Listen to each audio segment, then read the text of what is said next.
Revolutionary greetings, comrades. In about 11 days' time, Zimbabwe is to hold elections to elect councillors, members of parliament, senators, and the president. If you participate in an election, you must then agree to the rules of the elections. If you participate, you agree with the rules that govern the elections. When you enter any contest, there are two possible outcomes. Either you win or you lose. That's how it is. Some of us who are football lovers, we know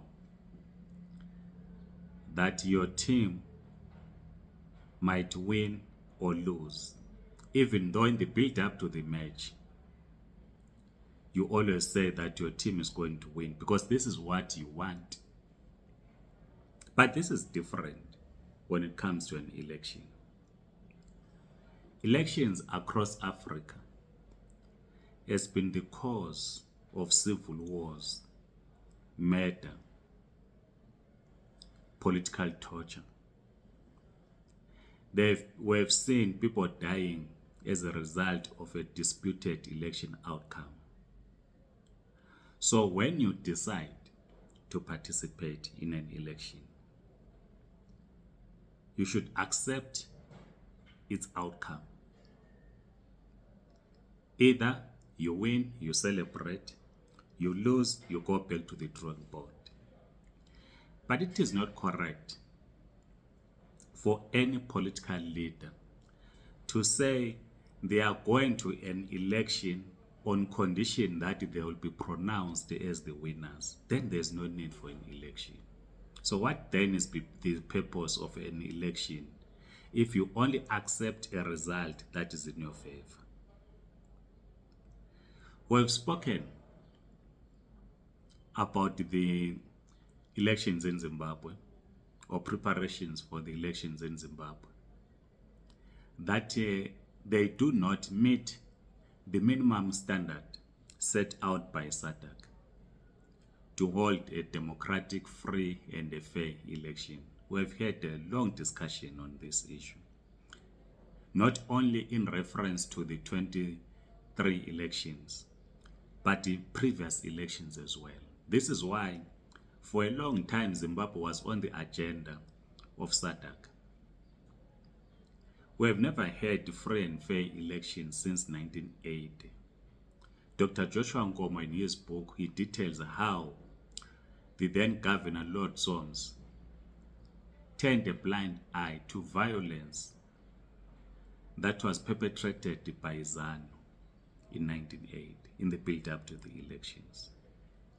So when you then decide that you want to participate in an election, you must expect either of the two, that you are going to win or you are going to lose. If you are announced as a winner, celebrate. If you are announced as a loser, go back to the drawing board. As communists, we call on political leaders in Zimbabwe not to make statements that will be interpreted otherwise by their supporters. We do not want to see people dying in the streets in Zimbabwe after an election. It's sad what Advocate Nelson Chamisa said. But before we listen to what Advocate Nelson Chamisa said, we have said that those that agree with us that Zimbabwe will not hold a free and a fair election, and you must push that it does. Those who hold that view should not participate in an election whose outcome is predetermined. You should not waste the resources. You should just stay away and not participate. if the outcome is predetermined. But you cannot go to an election and expect that you are going to be announced as a winner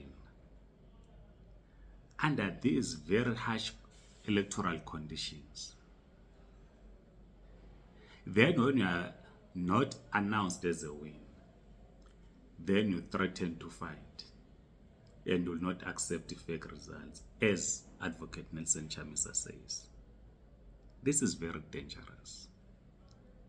So Triple C and Nelson Chamisa, they had a choice, or they still have a choice, to withdraw from the elections.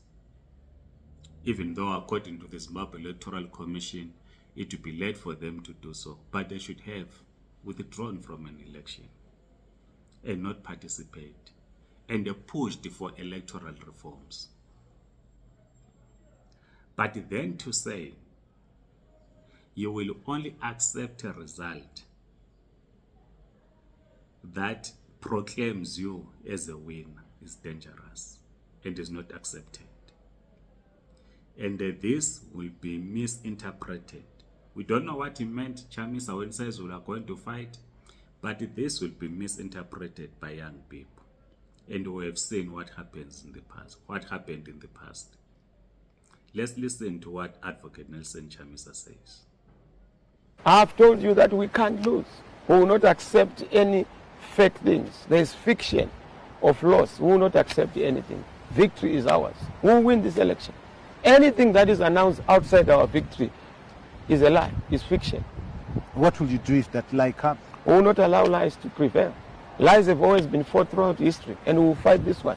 President, how do you fight an electoral system that pronounces a result that is supported by courts and the rules and laws of this country? How do you fight that without becoming a terrorist? The best court to announce and define an electoral winner is the People's Court, the electorate. That is the highest court in elections. Any other court is a surrogate court, and we are going to win in that court. The court